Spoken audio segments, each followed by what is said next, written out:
Misurat Yesu kreasi,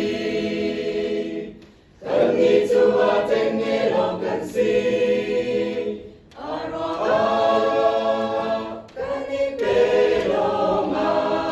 tegai kau ingkan kau belan, tegai kau dan laping lay, nanda kanung anak tinggal, Yesu Kri agangnya, Tubein numusi, Keritakan sunjang ini tindot la decang nausi.